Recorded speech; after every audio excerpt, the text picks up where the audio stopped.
नमस्कार दोस्तों, आज बताने वाला हूं मैं आपको कि टैक्स प्लानिंग कैसे करेंगे। हाँ जी दोस्तों, अगर आपका भी इनकम टैक्स बनता है तो कैसे आप टैक्स प्लानिंग के ज़रिए अपने इनकम टैक्स को बचा सकते हैं। जहां पे मैं आपको बताऊंगा स्टेप बाय स्टेप कि कैसे आप अपनी इन्वेस्टमेंट करेंगे, डिडक्शन कैसे लेस करेंगे और किस हिसाब से टैक्स कैलकुलेट होगा। ये आपके सामने मैं एक एक्सेल फॉर्मेट लेके आया हूँ, साथ ही साथ टैक्स का रेट भी है इसके अंदर, जिससे आपको ईजिली टैक्स प्लानिंग में मदद मिलेगी। और स्टेप बाय स्टेप बताऊंगा कि कैसे इसको बनाना होता है, कैसे आप अपने इनकम टैक्स को बचा सकते हैं। उससे पहले बताना चाहूँगा दोस्तों, जो भी भाई बंधु मेरे चैनल पे पहली बार है, इस वीडियो को पहली बार देख रहे हैं, जिन्होंने अभी तक सब्सक्राइब नहीं किया, सब्सक्राइब कर लीजिए, साथ ही साथ बेल आइकन पे भी क्लिक कर लीजिए ताकि इस तरह का कंटेंट आपको मिलता रहे। तो दोस्तों देखो, ये है मेरे पास टैक्स प्लानिंग की शीट, असेसमेंट ईयर 23-24 के लिए यहाँ पे बनाने वाले हैं। इस शीट का यूज़ करके आप किसी भी असेसमेंट ईयर के लिए बना सकते हैं। तो सबसे पहले मैं बात कर लेता हूँ। देखो, अगर आपकी इनकम सैलरी से है तो आपको यहाँ पे लिखनी होगी अपनी सैलरी इनकम, ठीक है। तो मान के चलिए मेरी सालाना सैलरी इनकम है 4 लाख रुपए, तो यहाँ मैंने लिख दिया 4 लाख रुपए, जिसमें से 50,000 का स्टैंडर्ड डिडक्शन लेस हो गया।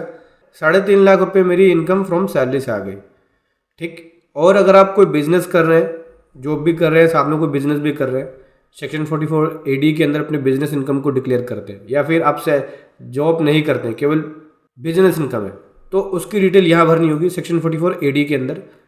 इसके लिए नीचे स्क्रॉल करेंगे, देखो यहाँ पे सेक्शन 44AD की डिटेल जाती है। और अगर आप कोई प्रोफेशन में है तो सेक्शन 44AD A के अंदर उसकी इन्फॉर्मेशन जाएगी। यहाँ पे आप सेक्शन चेंज कर लेना, सेक्शन 44AD A कर लेना, ठीक है। उस केस में 50% जाती है ग्रोज रिसीट्स की, 50% डीम्ड प्रॉफिट होता है जो कि डिक्लेयर ही करना होता है। जैसे कि मैं आपको दिखा देता हूँ, यहीं पे मैं बना भी देता हूँ। और ये जो शीट है, इस शीट का जो लिंक है, इसका आपको वीडियो के डिस्क्रिप्शन में शीट का लिंक मिल जाएगा। देखो, सेक्शन 44AD आएगा प्रोफेशन के लिए, तो जो भी ग्रोज रिसीट्स होगा उसका 50% आपको अपनी इनकम डिक्लेयर करनी होगी। फॉर एग्जाम्पल के लिए मान के चलिए कि मैं यहाँ पे अपनी इनकम सेक्शन 44AD में डिक्लेयर करता हूँ, तो जो भी ग्रोज रिसीट्स होगा उसका डीम्ड प्रॉफिट जो होगा यहाँ पे आपको 50% लेके चलना पड़ेगा, यानी इसका 50% अगर आप प्रोफेशन में है तो। अभी सबसे पहले मैं आपको बताता हूँ कि देखो, अगर आप बिजनेस कर रहे हैं साथ में जॉब के साथ ही, तो अपनी अगर आपकी इनकम सेक्शन 44AD में है तो उसकी इनकम को यहाँ डिक्लेयर करेंगे, ये ऑटोमेटिक उठ के आएगा। उसके लिए आपको नीचे डिक्लेयर करना होगा। ये सेक्शन 44AD के लिए बता दिया है मैंने, तो सेक्शन 44AD के अंदर मेरे पास कोई भी इन्फॉर्मेशन नहीं है, ठीक है, मतलब मैं प्रोफेशन में नहीं हूँ। तो जब भी आप यहाँ पे अपनी बुक प्रॉफिट को डिक्लेयर करेंगे, यहाँ पे ये ऑटोमेटिक आपके बुक प्रॉफिट को पिक करेगा। ये ले लेते हैं यहाँ पे, ठीक है। तो ये उन लोगों के लिए भी काम आ जाएगी शीट जो अपनी इनकम सेक्शन 44AD में डिक्लेयर कर रहे हैं, प्रोफेशन में है तो।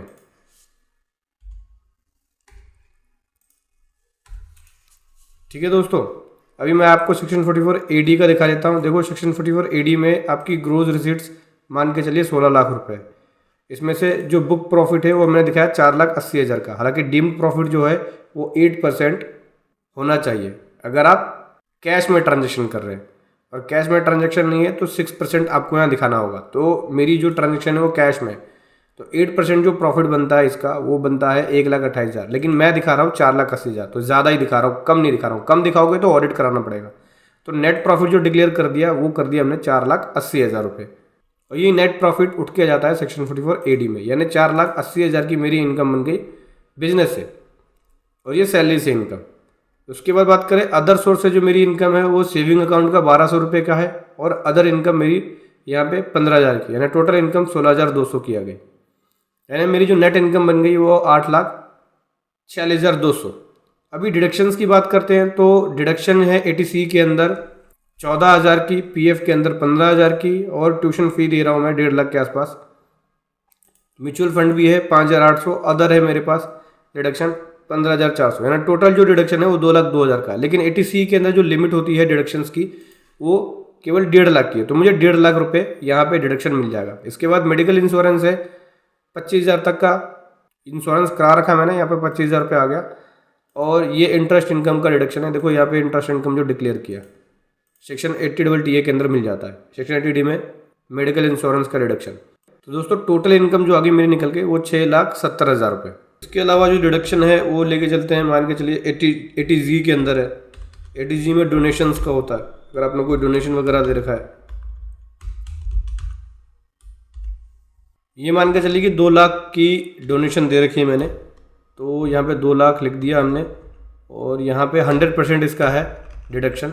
ठीक है, रिस्ट्रिक्शन नहीं है, 100% डिडक्शन मिल रहा है मुझे, इसका रिस्ट्रिक्शन नहीं लगा हुआ है। हालांकि डोनेशन में रिस्ट्रिक्शंस भी होती हैं कि 50% मिलेगा, 50% एलिजिबल होगा। तो अगर मुझे ये डिडक्शन मिल गया तो यहाँ पे ये जो डिडक्शंस है ये लेस हो जाएगा, तो मेरी जो इनकम आ गई वो 4,70,000 की आ गई। अब इसके ऊपर देखो टैक्स बनेगा, 5% टैक्स बनाओगे तो बनेगा 11,000 रुपये। 11,000 रुपये इसलिए बना, देखो 4,70,000 की नेट इनकम निकल गई, जिसमें से 2.5 लाख की एग्जेम्पशन ऐसे होगी, बच गया 2,20,000 रुपये। 2,20,000 के ऊपर ये लगेगा 5% टैक्स लगने के बाद 11,000 रुपये यहाँ पे हमारा टैक्स आ गया।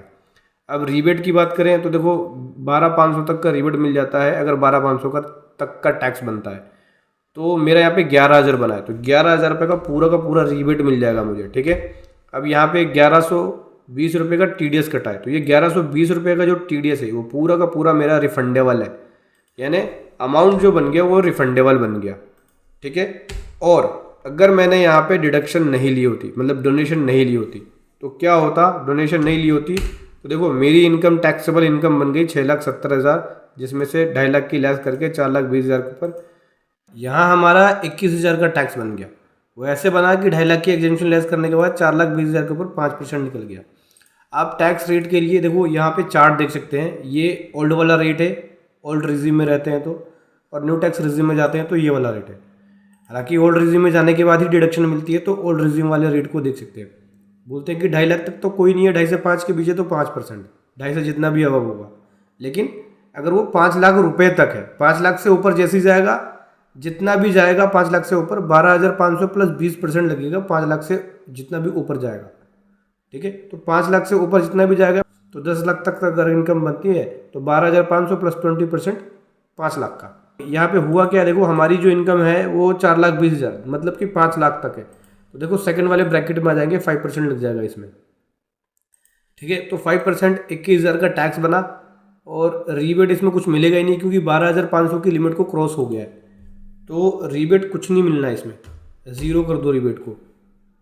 जो TDS पे किया है वो लेस हो जाएगा, यहाँ पे 19,880 रुपये का अमाउंट जो है ये पेबल में जाएगा, क्योंकि ये टैक्स हमें पेबल बन जाएगा।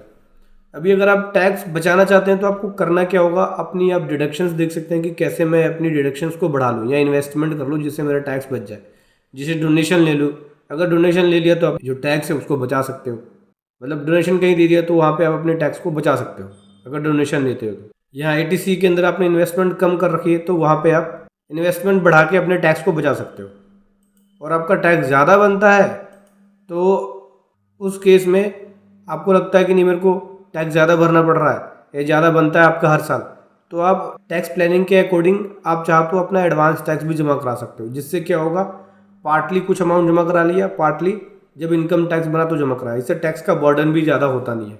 एडवांस टैक्स के रूप में आप कुछ अमाउंट जमा करा सकते हो। इसी के अकॉर्डिंग ये तो मैंने सैलरी इनकम का बताया आपको कि इसके अंदर सैलरी इनकम बनती है, तो आप ऐसे कर लो। ठीक है, लेकिन और बिजनेस इनकम बनती है तो आप अपने इसके अकॉर्डिंग अपनी प्लानिंग कर सकते हो। ये दोस्तों मैंने आपको सैलरी इनकम बिजनेस इनकम का बताया। और अगर आप प्रोफेशन में हैं तो देखो यहाँ पर डिटेल भरोगे कितनी रिसीट्स हुई, उसका 50% आपको डिक्लेयर करना ही पड़ेगा डीम्ड प्रॉफिट।